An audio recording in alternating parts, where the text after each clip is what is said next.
Morning, তোমরা সবাই কেমন আছো? আশা করি সবাই ভালো আছো, সুস্থ আছো, আর আমরাও খুব ভালো আছি। আজ দিনটা হলো বুধবার। সকাল সকাল ঘুম থেকে উঠে গেছি, 6:30 পৌনে 7টা নাগাদ ঘুম থেকে উঠেছি।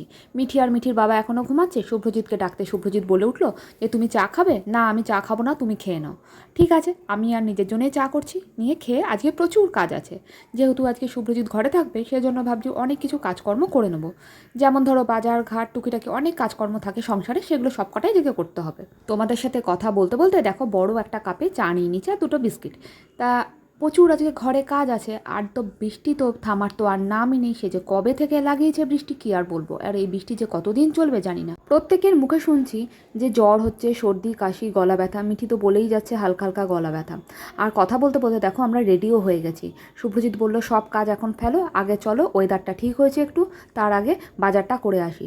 রাস্তায় বেরাতেই দেখবো হয়তো চারিদিকে কাদা, চারিদিকে তো জল জমে দেখাচ্ছে যে নিউজে যে ভরে গেছে। একটু এখন ওয়েদারটা ঠিক হয়েছে, বৃষ্টিটা কমেছে, হালকা আলো হয়েছে, সেজন্য জামা কাপড়গুলো বাইরে দিয়েছি। কিন্তু কি আর বলবো, ভাবছি যে যদি বেরোই আর এদিকে বৃষ্টি নেমে যায় তাহলে বিপদের শেষ থাকবে না। সেজন্য ভাবছি ঘরের মধ্যে জামা কাপড়গুলো ঢুকিয়ে দিয়েই চলে যাব। তোমরা হয়তো ভাবছো যে আমি এগুলোতে ভয়েস কেন দিইনি। ভয়েস দিয়েছিলাম জানো তো, কিন্তু আবার পরে ভয়েস দিতে হলে একটাই কারণ, সেটা হলো এদিকে যা কনস্ট্রাকশনের কাজ হচ্ছে, আজকে আবার হালকা হালকা রোদ উঠেছে। তাহলে বুঝতেই পারছো তাহলে কী হারে কনস্ট্রাকশনের কাজ হচ্ছে। তাই জন্য একদমই কথা বললেও কথা শুনতে তোমরা পেতে না। আর এই দেখো বলতে বলতে আমরা বাজারে চলে এসেছি। বাজারে এসে দেখছি যে এই কজন সবজিওয়ালার কাছ থেকে আমরা সবজি নিই, তারা আজকে কেউ আসেনি, নাকি বৃষ্টির জন্য আসেনি। সত্যিই তো গরিব মানুষের তো কতই কষ্ট, কত দূর থেকে এরা আসে একটু সবজি বিক্রি করে। এখন এবার বাড়ি যাব, তারপরে রান্না বান্না শুরু হবে, কতই না দেরি হয়ে গেল। আজ রান্নায় হয়েছে চিকেন। দাঁড়াও তোমাদের সাথে শেয়ার করি। এইটা কিন্তু আমি করিনি, শুভ্রজিৎই করেছে। এত বেলা করে বাজার করে এসেছি, সেজন্য ওকে দিয়েই মাংসটা করানো হলো জোর জবস্তি। মা আর মেয়ে মিলে বললাম তোমার হাতেই আমি চিকেন খাবো, এইভাবে রান্নাটা করে নিলাম। এই যে তোমাদের দেখাই, দাঁড়াও ঢাকনাটা খুলি, দাঁড়াও, ঢাকনাটা বসে গেছে একদম। এই যে টকবক করে ফুটছে, আর ওকে দিয়েই রান্নাটা করলাম। বলতে নেই ও মাংসটা বেশ ভালোই রান্না করে। মিঠি তো পছন্দ করে খুব বাবার হাতে মাংস রান্না খেতে। আর শুভ্রজিৎ গেছে স্নানে, তোমরা হয়তো পেছন দিকে আওয়াজ পাচ্ছ, এত জোরে জোরে জলের আওয়াজ করে না, কি আর বলবো। তাও ঢাকনাটা লাগিয়ে রাখতে পারবো। তা চলো, এই যে আজকে এটাই মেনু, আর কিচ্ছু রান্না করিনি। এই যে তোমাকে দিয়ে আমি রান্না করে নিলাম, তোমার কেমন লাগলো? মোটেও ভালো লাগলো না। তোমার যে চালাকিগুলো, সকাল থেকে চালাকি চালিয়ে যাচ্ছ, তাই কারণে আমাকে রান্না করতে হলো। আমার মোটেও ভালো লাগলো রান্না। আমি কী করবো? আর তোমাকে জানো অনেকে লিখেছে কি, যে দাদা তো বেশ প্রায় রান্না করছে, ভালো লাগে, তোমাকে তো হেল্প করে দেয়, তোমার নামে যে তো ভালো ভালো কমেন্টগুলো আসে। তা আমার নামে ভালো কমেন্ট আসবেই তো, আমি যে ভালো রান্না করি। অবশ্যই একদিন সময় পেলে সবার জন্যই রান্না করব।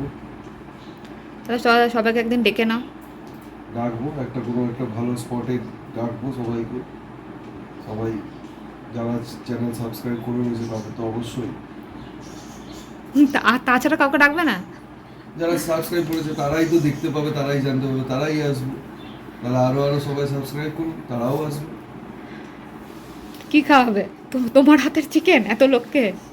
বাহ, না প্রসাদের মতন একটু করে পাতে দেবে? তখন চিন্তা হবে।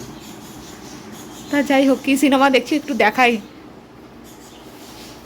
কি সব যে সিনেমা দেখে কি জানি এটা লোকটা। ব্রহ্মানন্দন, বিশাল বড় একটা। না একটারটা ভালো, কিন্তু যে কি যে দেখো, যাই হোক, দেখো দেখো। ঠিক আছে, টাটা। রসগোল্লা খেয়ে নে, ওঠো, তোমাকে তো আবার বেরাতে হবে। মিষ্টি খাবি? মিষ্টি খাবি? মিষ্টি খাবি? না, একদম না। মেয়েটার পাটা যদিও বা সুন্দর ঠিক হচ্ছে, আর মিষ্টি খেয়ে লাভ নেই বেশি। মিঠি উঠে পড়তে বস। টাটা বাই বাই করো। Tata bye bye. টাটা কর মিঠি। তোমাদের কেমন লাগলো অবশ্যই কমেন্ট করে জানিও। খাওয়া দাওয়ার পর আর ভিডিও করা হয়নি, খুব ঘুমাচ্ছি, এত ওয়েদারটা বিচ্ছিরি কী বলবো, শুধু বৃষ্টি আর বৃষ্টি। তা শুভ্রজিৎ আজকে আর বেরাতে পারলো না, এখনও বৃষ্টি হয়ে চলেছে, তাই এখনও টান টান শটাং ঘুম দেওয়ার চেষ্টা করছে। ঘুম দেওয়ার চেষ্টা করছে না, ঘুমিয়েও গেছে। তা তোমাদের কেমন লাগলো অবশ্যই কমেন্ট করে জানিও। আর মিঠিকে অনেকক্ষণ ধরে পড়তে বসানোর চেষ্টা করছি, মিঠি পড়তে বসছে না, কোনো চিন্তাই নেই যে সামনে পরীক্ষা। তা আজকের জন্য এখানেই শেষ করলাম।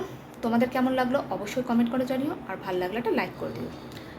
তাহলে তোমরা সবাই ভালো থেকো, সুস্থ থেকো, সাবধানে থেকো, আর সকলকে ভালো রেখো। এখনকার জন্য টাটা, গুড নাইট।